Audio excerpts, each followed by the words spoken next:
दोस्तों, तो क्या हाल है आप लोगों के। उम्मीद करता हूँ सब बढ़िया ही होगा। तो मैं अभिषेक स्वागत करता हूँ आपका अपने चैनल पे, अभिषेक क्लासेज विद फन पे। और आज फिर से एक नई वर्कशीट के साथ, वर्कशीट नंबर 66 कार्यपत्रक 67। मुझे माफ़ करिएगा कि मैंने एसएसटी की वीडियो नहीं बनाई थी, क्योंकि हमारे स्कूल से बहुत सारे प्रोजेक्ट्स आ रहे हैं। आपको भी बहुत सारे प्रोजेक्ट्स मिल रहे होंगे क्लास 9th के। मैं भी क्लास 9th का स्टूडेंट हूँ और मुझे भी प्रोजेक्ट्स मिलते रहते हैं, तो वो काम करने में थोड़ा टाइम लग गया और कुछ टेस्ट भी चल रहे हैं, तो उन टेस्ट को भी क्लियर करना था, तो जिस कारण मैं वीडियो नहीं बना पाया। पर अब मैं वीडियो बनाना स्टार्ट करता रहूँगा और आशा करता हूँ कि आगे जाके कोई भी पत्थर हमारे बीच में ना आए और मैं आपको वर्कशीट अच्छे से समझाता रहूँ। और सबसे ज़रूरी बात कि क्लास 9th के सिलेबस में कुछ चेंजेस हुए हैं, तो अगर आपको उन चेंजेस को जानना है तो आप मुझे वीडियो के जो कमेंट बॉक्स है उसमें बता सकते हो कि मैं उन चेंजेस पे वीडियो बनाऊँ कि ना बनाऊँ। अगर आप लोग यस बोलोगे तो मैं बनाऊंगा, और अगर आप नो बोलोगे तो मैं नहीं, मतलब आप लोग अगर कोई कमेंट नहीं करोगे तो मैं नहीं बनाऊंगा। तो देखते हैं कि कमेंट आते हैं कि नहीं। और क्लास 9th का जो सिलेबस बदल गया है उसी के हिसाब से पेपर भी आएंगे, तो आप लोग बताना कि मैं उसके लेके वीडियो बनाऊं कि ना बनाऊं। तो डेट है हमारी 11/12/2020, देख रहे हो 11/12/2020। यहाँ अपना नाम डालिएगा, कक्षा, रोल नंबर और विषय। कक्षा अध्यापक का नाम डालना ना भूलें। तो हिंदी की जो है कार्यपत्रक, और आज हमारा जो आया है वो है संवाद। ठीक है, संवाद लेखन फिर से एक बार। और हम लोग संवाद लेखन को जो जारी रखते हुए उसके बारे में बात करते रहेंगे। तो संवाद लेखन एक रोचक विधि है, ठीक है। तो संवाद लेखन सच में एक बहुत ही रोचक विधि है, बहुत ही रोचक काम है, जिसमें करने में काफ़ी मज़ा आता है। पिक्चर्स में भी जो है संवाद लिखे जाते हैं, जिन्हें इंग्लिश में स्क्रिप्ट कहते हैं, ठीक है। तो वो भी संवाद लिखे जाते हैं, हालांकि वो काफ़ी बड़े होते हैं और हमें जो है अभी छोटे छोटे लिखने होते हैं संवाद। तो संवाद से अभिप्राय यानी कहने का जो मतलब है कि दो या दो से अधिक लोगों के बीच बातचीत, यानी दो या दो से अधिक लोगों के बीच बातचीत जो है वो संवाद कहलाता है। बस दो या दो से अधिक लोगों के बीच बातचीत को लिख दीजिए, आपका संवाद बन गया।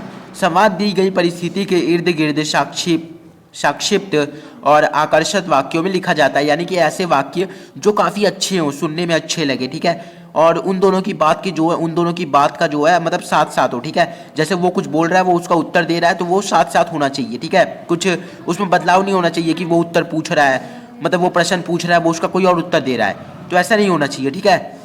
नीचे तस्वीर में दिए गए लोगों का नाम लिखते हुए नाम आप भी रख सकते हैं। तो देखो, एक हमें तस्वीर दी गई है जिसमें एक औरत है और वो सोच रही है कि ठंड काफ़ी पड़ रही है, ठीक है। और एक और औरत है जो उससे बात कर रही है, ठीक है। दोनों बतिया रहे हैं, तो उसी के बारे में हमें लिखना है। तो नाम हम भी दे सकते हैं। दर्शाई गई परिस्थिति के अनुसार संवाद लिखिए। दो परिस्थितियाँ हैं, एक परिस्थिति में औरतों के बीच बात हो रही है ठंड को लेकर, और दूसरी परिस्थिति में जो बात हो रही है वो बहुत पॉपुलर बात है कोरोना के ऊपर, ठीक है। तो उन दोनों के बारे में हमें लिखना है। अब क्या लिखना है ये दोनों तो देख ही लेते हैं हमने क्या लिखना है। तो ये रहा, ठीक है। तो परिस्थिति का पूजा, अरे कैसी हो प्रिया। प्रिया, मैं ठीक हूँ। पूजा, इन दिनों ठंड कितनी है। मुझे तो बहुत ठंड लगती है। पूजा को बहुत ठंड लग रही है। प्रिया, बात तो सही है, ठंड काफ़ी है। मैं तो बिस्तर से बाहर ज़रूरत के समय ही उठती हूँ। तो मैं तो बिस्तर से बाहर ज़रूरत के समय ही उठती हूँ या निकलती हूँ, ठीक है। तो यहाँ पर आप उठती हूँ या फिर निकलती हूँ भी लिख लेना, ठीक है। उठती हूँ निकलती हूँ बात एक ही है। पूजा, तुम तो शुरू से आलसी थी, तुम्हारे लिए क्या सर्दी। बात तो सही है, यहाँ पूजा जो है वो आलसी है। हाँ? प्रिया, काफ़ी आलसी हो तुम।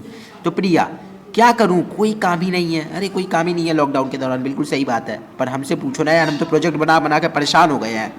पूजा, चलो मैं चलती हूँ, मुझे तो बहुत काम है। पूजा को बहुत काम है तो पूजा को थोड़ी जल्दी है। चलिए चलते हैं आगे वाले पेज पे। तो अब इसके बाद प्रिया क्या बोलती है। हाँ हाँ जाओ काम करो, मैं भी चलती हूँ। 8 की एग्ज़ाम, हाँ हाँ जाओ काम करो। पूजा, ठीक है, अपना ध्यान रखना। पूजा जो है वो काफ़ी अच्छी है, उसने बोला तुम अपना ध्यान रखना और आराम से बिस्तर में घुसी रहना।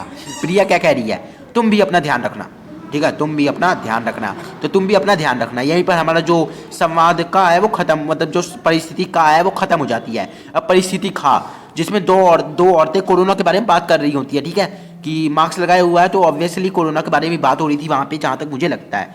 अगर आपको कुछ और लगता है तो आप कुछ और भी लिख सकते हो, नाम आप अपनी मर्जी से चेंज कर सकते हो। तो सविता, अरे कविता क्या हाल है। कविता, सब सही, तुम बताओ। सविता, अरे कविता तुम्हें पता है घर के पास कोरोना हो गया। जैसे औरतें बोलते नहीं, अरे बहन तुम्हें पता है ये हो गया वो हो गया। तो वैसे ये उसे समाचार दे रही है। तो कविता अच्छा ज़रूर वो लोग, हाँ तो यहाँ पर जो है ये कविता उसे बता रही है कि उन्होंने इन चीज़ों का पालन नहीं किया जिस कारण उन्हें कोरोना हो गया। तो वो बातें क्या हैं? अच्छा ज़रूर वो लोग 2 गज की दूरी, मास्क पहनना आदि कार्यों का पालन नहीं किया होगा। तो बात तो सही है यार, जब 2 गज की दूरी का पालन नहीं करेंगे, हाथ नहीं धोएंगे तो कोरोना तो होगा ही। कविता सही कह रही हो बहन, अगर ये सावधानी एवं मास्क नहीं पहनेंगे तो यही होगा। तो और कुछ नहीं होगा, बस यही होगा अगर 2 गज की दूरी नहीं अपनाओगे, मास्क नहीं पहनोगे तो। सविता सही कह रही हो बहन, अगर ये सावधानी, यहाँ पर सावधान हो गया, ठीक है, तो ये, हाँ ये सावधानियाँ एवं मास्क नहीं पहनेंगे तो यही होगा।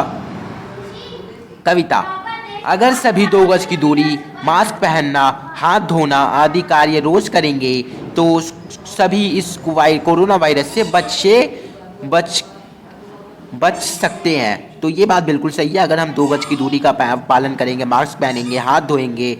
जैसे बाई चांस आप स्कूल में जाते हो प्रोजेक्ट जमा करवाने के लिए, तो आपको घर आते तो पहले हाथ धोना चाहिए, अपने लिए नहीं तो अपने परिवार के लिए, ठीक है। जो सविता है वो क्या कह रही है? ठीक है, मतलब ठीक कह रही हो बहन। अच्छा अब मैं चलती हूँ, बाद में मिलेंगे। दोनों एक दूसरे के बहुत पक्की दोस्त। कविता नमस्ते, सविता नमस्ते। तो ये थी हमारी आज की वर्कशीट नंबर 66। आशा करता हूँ आपको आज की वर्कशीट समझ आई होगी। वीडियो को लाइक कर दीजिएगा, चैनल को कर दीजिएगा सब्सक्राइब, बेल आइकन को दबा दीजिएगा ताकि नोटिफिकेशन मिलती रहे। मैं मिलता हूँ आपसे नेक्स्ट वीडियो में, तब तक के लिए आप स्वस्थ रहें, मस्त रहें और मेरे चैनल पर आने के लिए व्यस्त बिल्कुल ना रहें। और हम कहते हैं कविता और सविता के बिल्कुल लैंग्वेज में, नमस्ते।